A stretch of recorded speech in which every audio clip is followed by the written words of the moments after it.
Senator Ron Johnson with us, joining us to talk more about the crisis in Iraq as well as the fallout from Leader Cantor, Majority Leader Cantor's surprise defeat.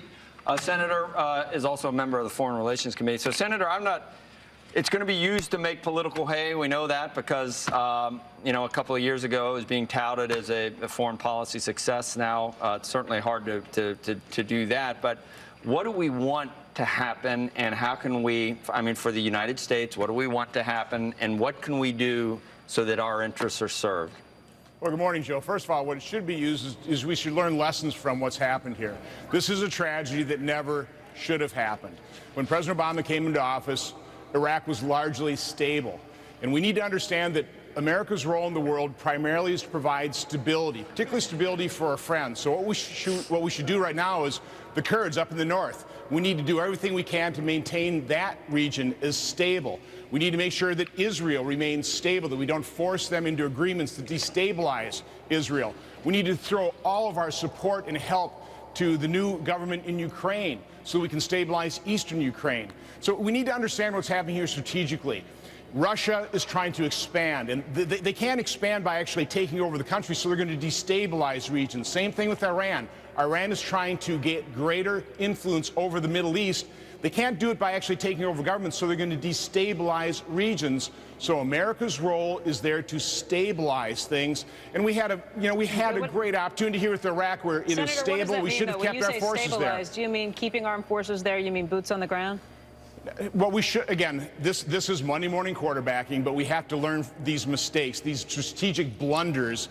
We should have had a status of force agreement, 15,000 American troops. This never would have happened. The overflight supplying from Iran to supplying the government in Syria never would have happened. We could have stabilized the region. Now this is chaos. Now this is a tragedy. And so now we've got to take a look at what can we do to stabilize. So again, what I'm saying is let's help the Kurds stabilize their region. Let's help Israel maintain its stability.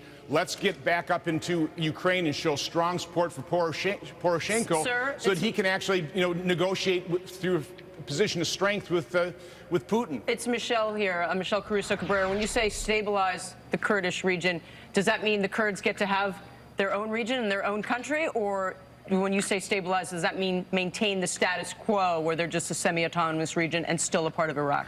I'm not exactly sure how this all ends up. But again, right now the Kurdish region is stabilized. Let's make sure it remains stable. So whatever the Kurds need, we should provide them because they are friends and they are trying to stabilize their region. And again, in hindsight, this would have been it would have been easy, but it was so possible to make not only Iraq stable, but use that stabilizing force right there to help stabilize the region. Now we see the region, the Middle East, in chaos, and the President of the United States has to come before the American people. He should have been doing this for years and telling the American people why this is important, not only for our national security, but for economic security. I mean, we're watching oil prices now start spiking. Americans have to be told, they need to be educated, and the American President Obama, is the only one at this point in time that can make that case, and sadly, unfortunately, he has not made that case, and that's why we're seeing what's happening today. Senator, after just switching gears just real quickly because we haven't got a whole lot of time left, but what did the situation with Eric Cantor, what does that mean for 2014? What do you think it means for 2016? I don't think the dynamics change here at all.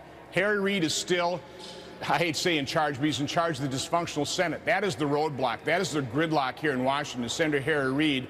So, there's going to be obviously some leadership struggles in the House, but it doesn't change the basic dynamic. And, right now our goal is to make sure that we get a majority of Republicans in the Senate so we can start actually putting good piece of legislation on the president's desk. Will it hurt the GOP establishment's chances of, in 2014, of retaking the Senate or of making gains in the House? No, again, I don't think it really changes the dynamic. And listen, I think this difference between Tea Party and establishment is blown way out of proportion. Now, I kind of sprang out of the Tea Party movement. I'm one of those individuals that really think government's too big. I think that's what all Republicans think. And I think what you're seeing is a maturing of the Tea Party grassroots movement, realizing we actually have to win elections. We need to take over the Senate so we can actually start passing the laws that'll start solving these problems, because President Obama's not interested in solving the problems, and he has no capability. He's just detached from not only domestic policy but foreign policy. gave a briefing to the Armed Services Committee yesterday, said, well, Vice President Biden's on top of this situation. This is stunning detachment by the American president. Okay, Senator, we appreciate your time today. Thanks. Have a great day. Okay, you too.